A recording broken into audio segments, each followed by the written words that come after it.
Maranatha, the Lord comes.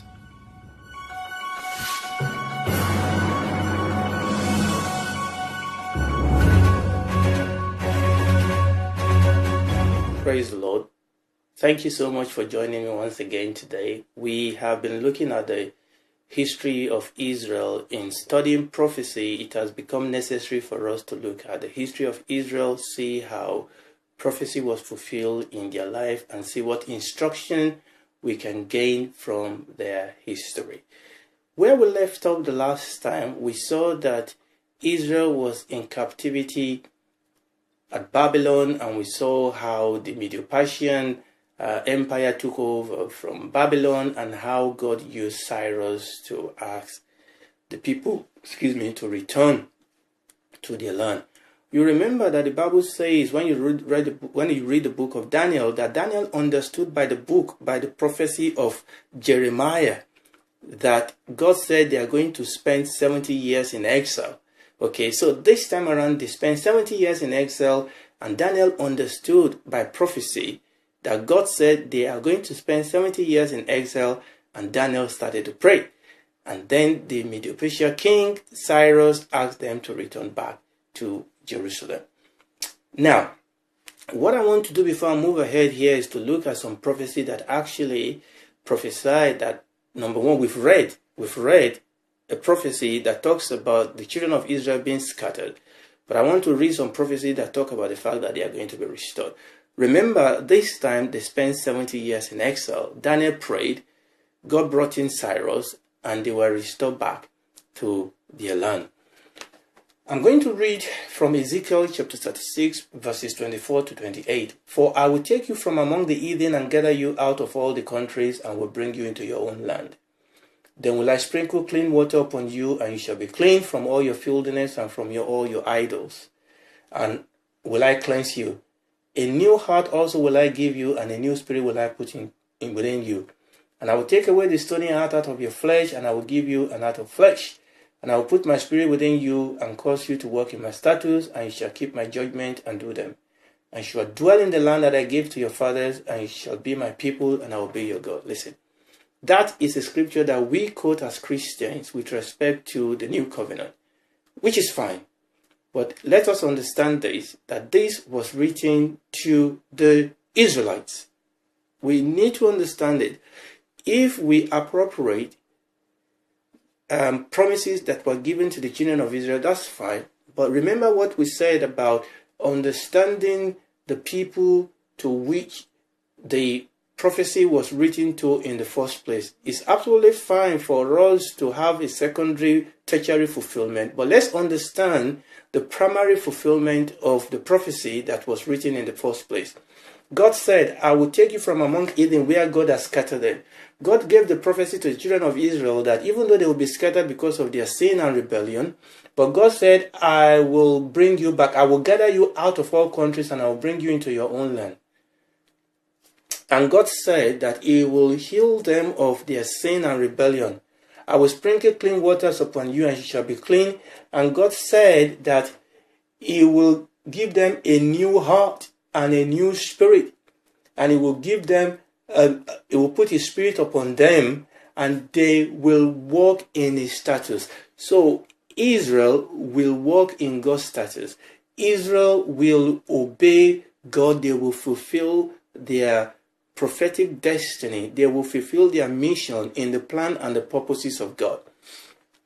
And the Bible says, you shall dwell in the land that I gave to your fathers, and you shall be my people, and I'll be your God. That was God's original plan and mission for Israel in the first place, isn't it? Let's read Isaiah chapter 11, verses 11 to 12. And it shall come to pass in that day that the Lord shall set His hand again the second time to recover the remnant of His people which shall be left from Assyria, from Egypt, from Pathros, from Cush, and from Elam, from Shinar, from Hamath, and from the island of the sea. And He shall set up an ensign for the nation, and I shall assemble the outcasts of Israel, and gather together the dispersed of Judah from the four corners of the earth. So the same way that God said, I'm going to scatter you, God said, I will gather you.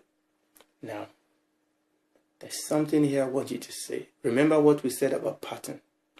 We have a situation here where Israel Jews were dispersed by the Babylonians. They were in exile for 70 years and God brought them back. But history tells us that this is going to happen all over again. And that is what I want you to see here. That all this scripture, all this prophecy that we have actually gone through, the prophecy about the fact that they were going to be dispersed because of their sin, and the prophecy about the fact that they were going to be regathered into their land because of the grace and the favor of God, and obviously their repentance, all this is going to happen all over again. Now what we see here is this. So we left off that some of the children of Israel has gone back home. They were back in their land. They've built the temple, the Zerubbabel temple. Yeah. And the wall was built. They've restored the priestly order and the law, and they are trying to keep the feast and all that and all that. That was under the Medo-Persian Empire. Now, unfortunately, empire, civilization rises and falls. Okay? So, the Medo-Persian Empire did come to an end, and after that rose the Greek Empire. Okay? You remember Alexander the Great? During his reign, Israel or Jews were majorly spared.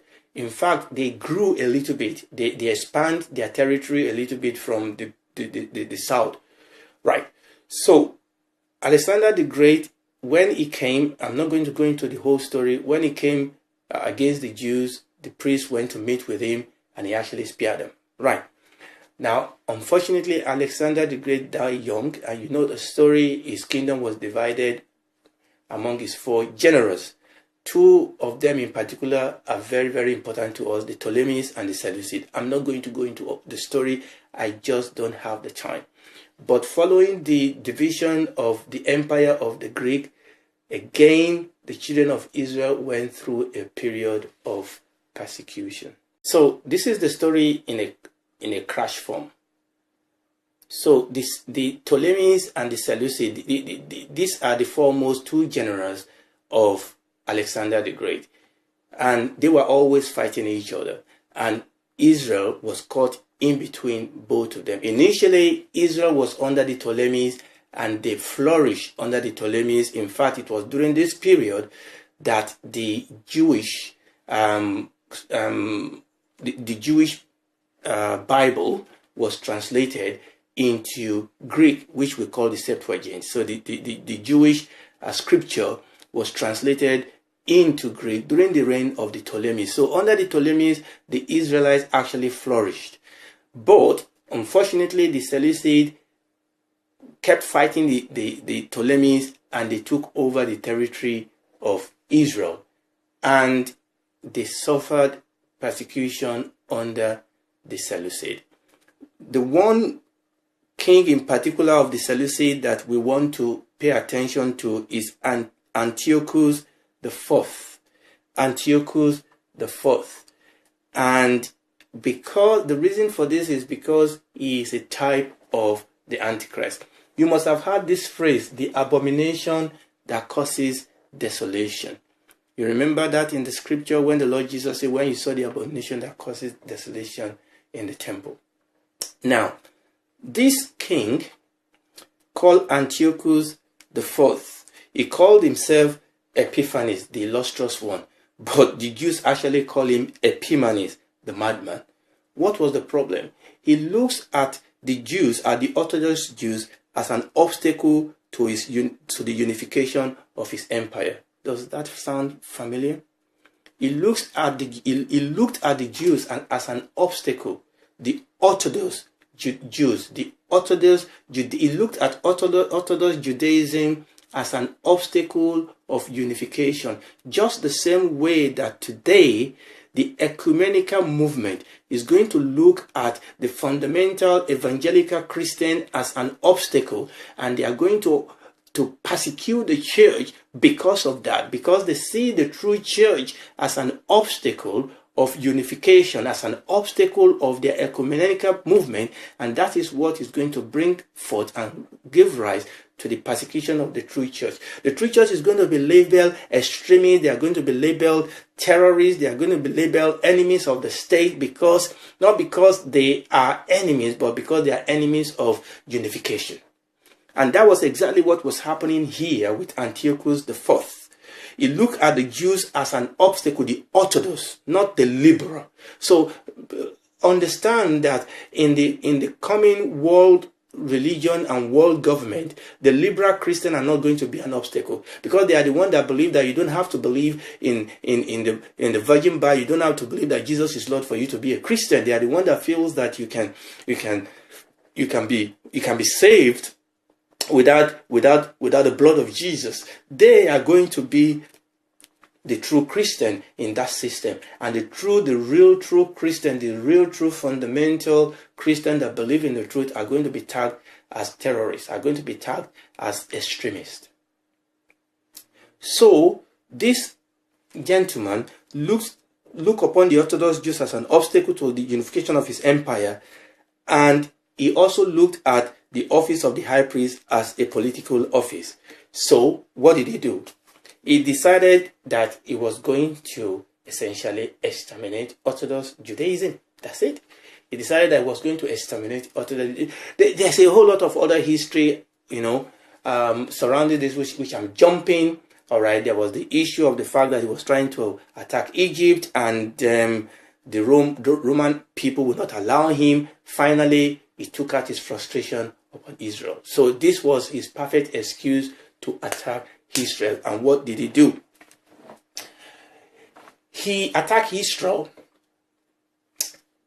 and this is what he did. He sent his army to attack the Orthodox Jews on the Sabbath day.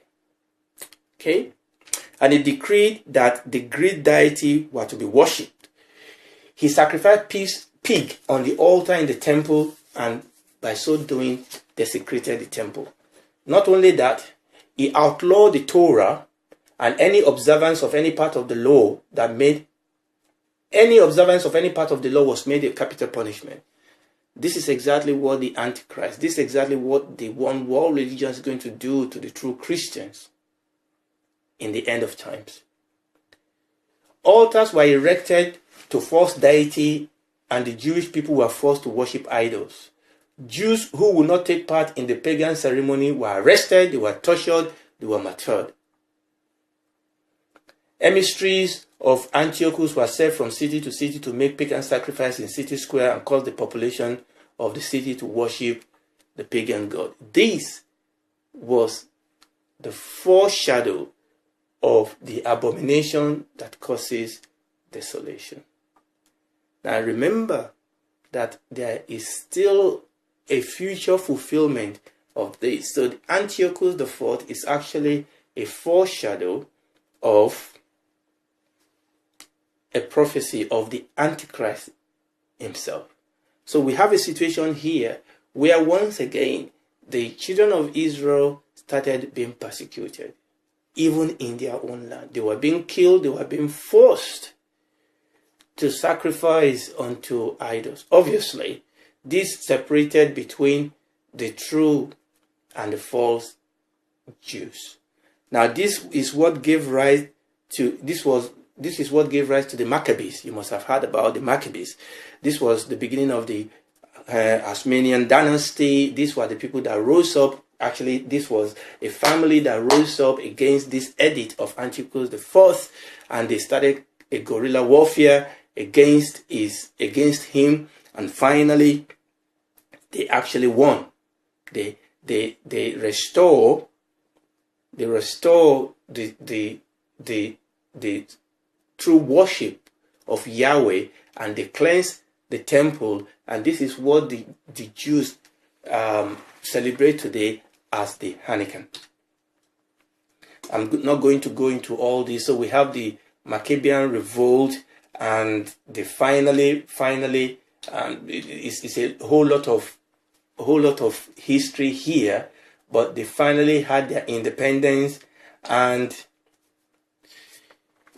Israel was back worshiping God in their own land. And like I said, this is what the Israelites remember today in their worship. Okay, now all this was happening during these 400 years in between the end of the historical record we have in the Old Testament and the beginning of the historical record in the New Testament as recorded in the Bible. This was what was happening in this period. And all these are actually recorded for us in the book of Daniel. Daniel recorded all this history before they happened. I did mention that when we were talking about Daniel. So after the Greek came the Roman. And then there is a lot of history we can go into, how people are jostling for position of the high priest leading the land of Israel, how initially Rome allowed Israel to be self-governed, but finally Israel was split into four, and Judah in particular was being directly ruled by Rome. And that is why when you come into the New Testament, you realize that Pontius Pilate was ruling a part, and Herod, you remember that the children of Herod were ruling the other part, and that was what led to that period. So we've gone through the history of the Jews up until the Lord Jesus Christ was born. And you understand that by the time the Lord Jesus Christ was born, the whole priesthood and temple worship that you see in the Old Testament was already in apostasy. Like I said in our previous teaching, they were in it for what they want to gain. The priesthood was not about God, it was all about what people want to gain. So I'm not going to go through all that. So we know the story. Through the life of our Lord Jesus Christ, his life, his death, and his resurrection. We've actually dealt with that little bit when we talk about the past, or the future in the past, where we look at how the leaders of Israel meet their Messiah. Now, before the Lord Jesus died, on what we call the Olivet Discourse, he gave a prophecy that we need to look at. We read from Matthew chapter 24, verses 1 and 2. And Jesus went out and departed from the temple, and his disciples came to him to show him the building of the temple. And Jesus said unto them, See ye not all these things? Verily I say unto you, there shall not be left here one stone upon another that shall not be thrown down. So the Lord Jesus said, can you see this building? I'm telling you that they will crumble. Can you imagine what a shock that sent through the disciples? Now, and the Lord Jesus started talking about the signs of the end of the time, which I'm not going to go into today. All right. But what I want to deal with is the next thing. Remember where we are.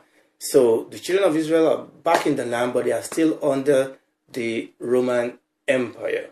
Okay. They were still being ruled. The Lord Jesus came. Obviously, they thought he was the Messiah that was going to drive out the Roman Empire, but he didn't do that, which fatally led to him being killed. But where we are here is what actually transpired in the land of Israel after the Lord Jesus Christ left. So the Lord Jesus prophesied here. You need to understand that the Lord Jesus has worked in prophecy. He also gives prophecy. Okay, we'll go on here.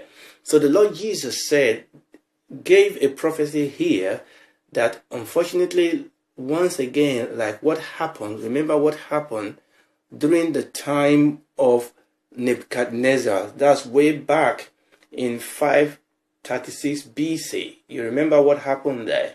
That the Babylonian overran the city, they burnt it to the ground, they destroyed the temple. The Lord Jesus told them the same thing here, that is going to happen again.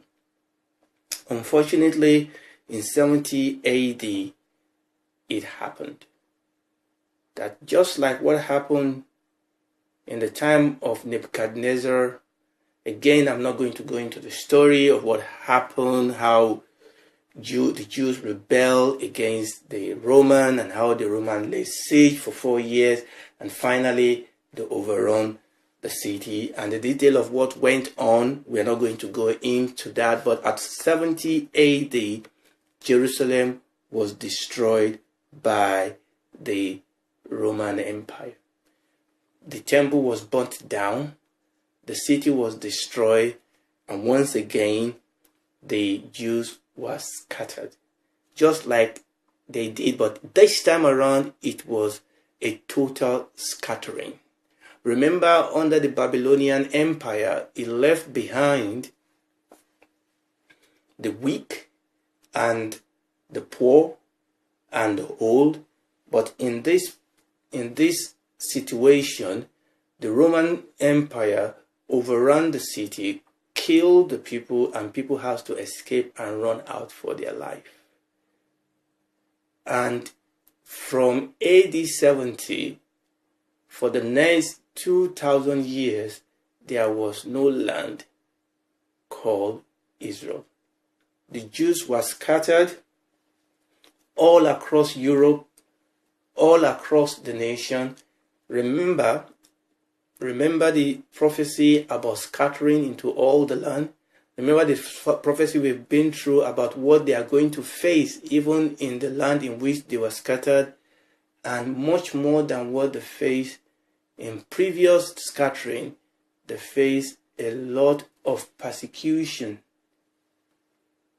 in this scattering. There were various persecution, various attempts to exterminate the race. There were prejudices. They were accused for things they never did. We have records of persecution all across Europe, even including Great Britain.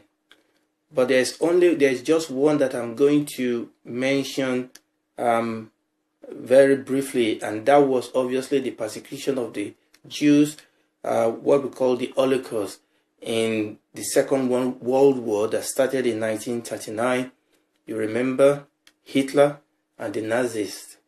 He was going to exterminate the race, and he killed about 6 million Jews were killed in what we call the Holocaust. I know there are various attempts to damp it down. There are various attempts to challenge the fact, but the truth is that the Holocaust did happen. The Holocaust happened. Unfortunately, also, like I've mentioned, there was some Christian involvement, quite unfortunate, in this persecution. And I've mentioned in particular, I mean, it's not just one person, but I mentioned in particular the issue with Martin Luther, who God used, among others, to restore the revelation of the just shall live by faith, preeminently among the apostate Christian, the Roman Catholicism. They persecuted the Jews just as much as they persecuted the true Christian. But unfortunately, even during the Reformation, some of the reformer and some of these people that should know better, unfortunately, also get involved in persecution of the Jews. So in 1939, we have the Holocaust, but God still preserved a remnant for himself.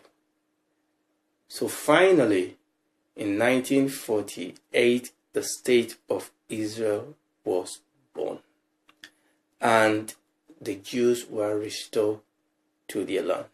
I mean, following the persecution during the Holocaust, the Jews started returning to their land, and in 1948, the state of Israel was born. So once again, God restored his people to their land. Remember, and this is very important. And let me just read that in Zechariah chapter 14 verse 2. God said, "For I will gather all nations." Oh, no, that's not what I wanted to read. Sorry. Ezekiel. Ezekiel. Let's read Ezekiel chapter 36. I've read it before, when God said that he will restore his people.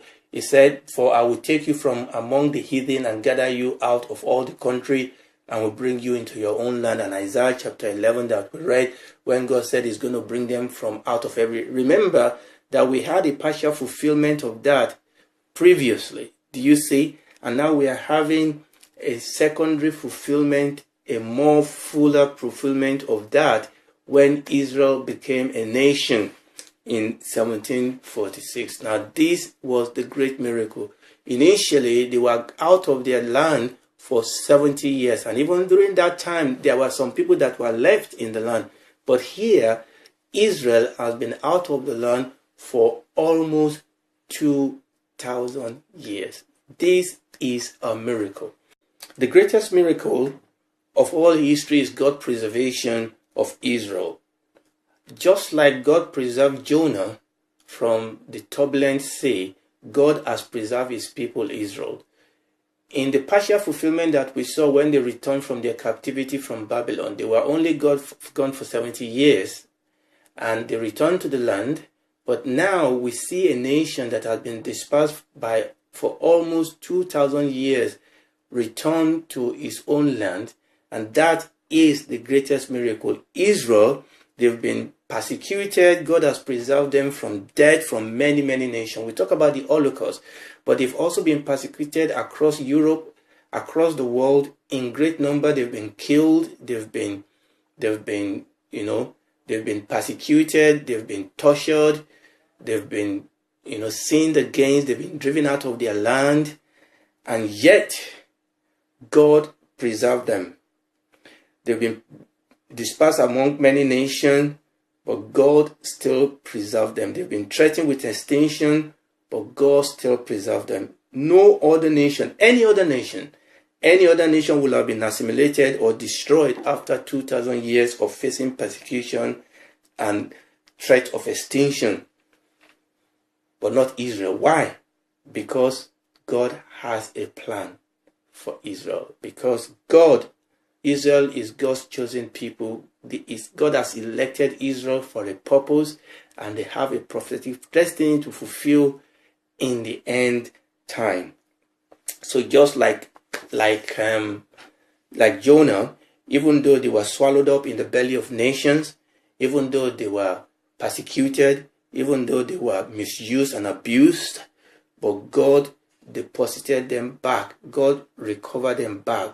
God returned them back to their land of heritage. And remember, all this was done in fulfillment of prophecy. So, during our time, we have seen the partial fulfillment of this prophecy. We've seen Israel return to our land. As a political entity, they have been deposited safely in their own land. And the question is then, what happens now? This is where we are at the moment. Israel is back in their own land, but they are back as an unbelieving nation. Okay? Israel is back on his land, but is still majorly a secular nation.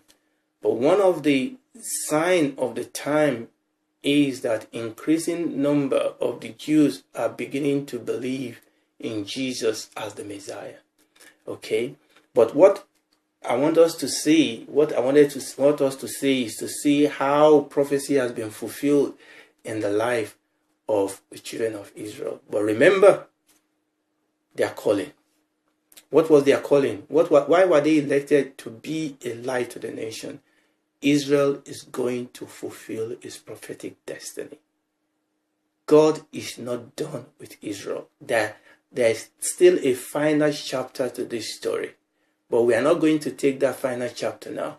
We're going to leave it here because the final chapter is going to key into what is going to happen in the end of time. But it is necessary for me to stop it at this junction.